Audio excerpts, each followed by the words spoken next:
maam boobu bokk ci ñeenti jigéen ñi nga xam ne ñoo sañ ci Yoff. And the ancestor came from those 4 women who created Yoff village. Donc li may wax foofu rek mooy fu mel ni Ndakaaru. So what he wanna say about that is a place like Ndakaaru. ku mel ni Ngor. Place like Ngor. mel ni Okam. Place like Wakam. yëpp ñu ngi jóge ci Yoff. They all came from Yoff. kon Yoff dëkk bu rëy la. So Yoff is a biggest and larger village. di dëkk boo xam ne bi dëkku démb la woon dëkku cosaan. It's a village old and a village from a long time ago. di dëkku diine. It's a religious village. dëkku l'islam. It's a Islamic village. dëkk bu sell. It's a clean village. di dëkku gan dalal gan. It's a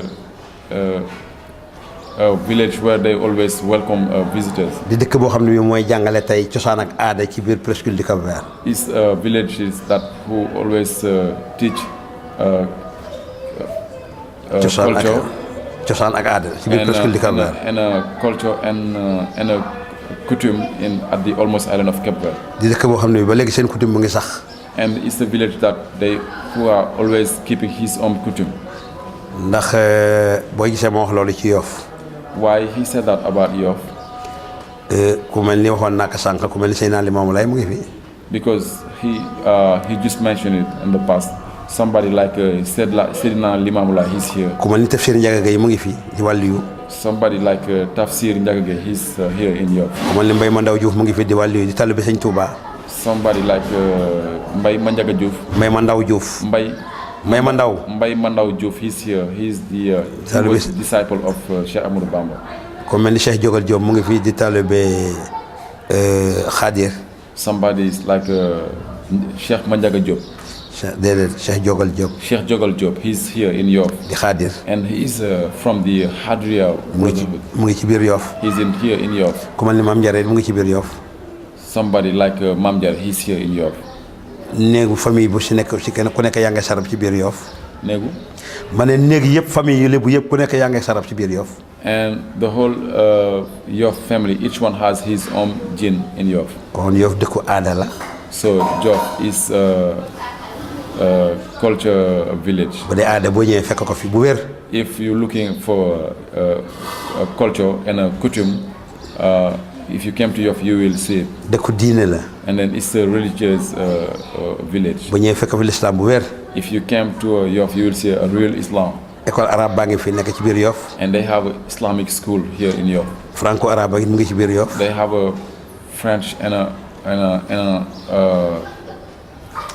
Arabic school in Yoff. franco arabe boobu ñu ngi ko fondé en 1955. And the Arabic and French school was created in 1955. kon Yoff daal lépp looy wut moo xam diine la. So if anything you're looking in Yoff, like a religion, moo xam cosaan bu wér la ci lébu. like something like a real culture in the Lebu's community, bu amul benn mélange. with no mix, fi nga koy fekk ci Yoff. you're gonna see it here in Yoff. kon daal Yoff. So Yoff dëkku teranga la. is the hospitality village. te mooy porte Afrique. He is the door of Africa. ndax képp ñëw si Sénégal. Because everybody who came to Senegal, ak foo man jóge. no matter where you came from, moo xam da nga jóge Afrique.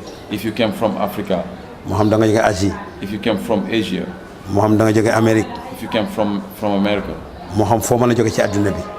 it depends. No matter where you came from in the world. boo ñëwee Sénégal. If you came to Senegal, nga yéeg avion. and then you fly, boo ñëwee Yoff ngay wàcc. you're gonna stop in Yoff. kon Yoff mooy dëkk bi nga xam ne.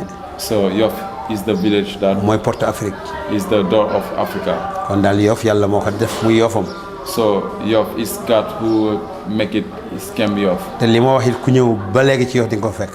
And the whole things that he said about Yoff, if you came to Yoff, you will see it. mooy dëkk bi nga xam ne ku bëgg a xam sa cosaan fi ngay ñëw.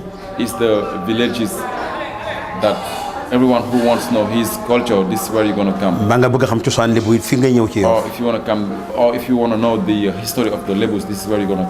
preuve baa ngi ni tot spelling wane na ko. And this is something that can make it.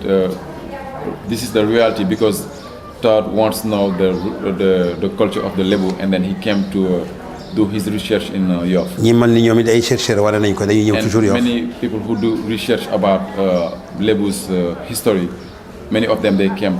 kon ku bëgg am xam-xam bo leer ci histoire Lebu. If you want to know, if you want to have the real history of the Lebu, na nga ñëw Yoff. he's recommend you to come to Yoff. boo ñëwul Yoff nag. If you don't come to Yoff, néew ma doo am xam-xam de. he doesn't say that you're not gonna know the real history of the Lebus. mais xam-xam bu boo mën a wax nit dégg ko mbaa nga bind ak nit dégg ko foog nga ñëw Yoff. But the real history of the Lebus that you want to set, and then you're not gonna make any mistake, you have to come to Yoff. parce que Yoff mooy dëkku ndey. Because Yoff, he's the mother of the Lebu history. Yoff mooy berceau de l'humanité. Yoff, he's the mother of the motherland of the humanity. Yoff nag dëkk la bu yàgg.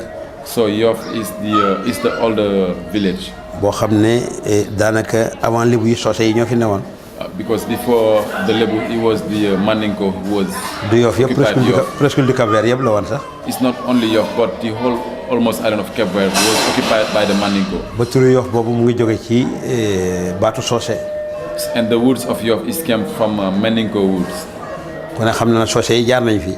Because people know that the Mandingo they used to pass in Yoff. Joola yi at the almost island of Cape Verde. Joola yi jaar nañ fi. The Jola they used to pass at the almost island of Cape Verde. ak yeneen xeet. And some other ethnic group.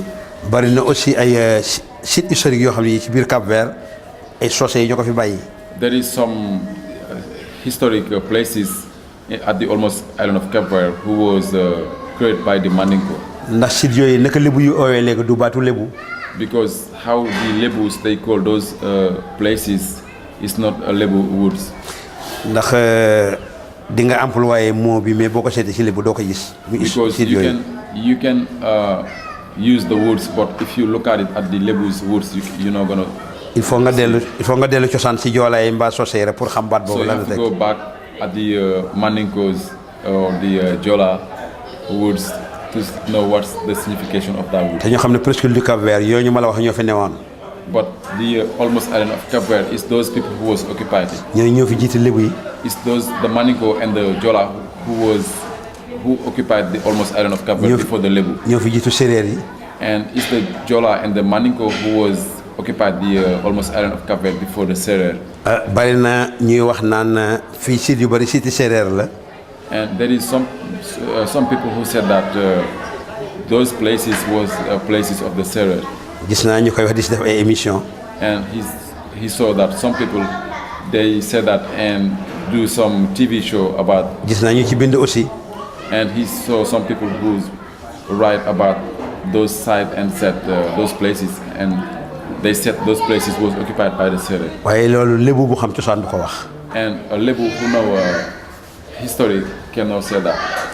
ñun Lebu dañu gëm li yàlla dogal.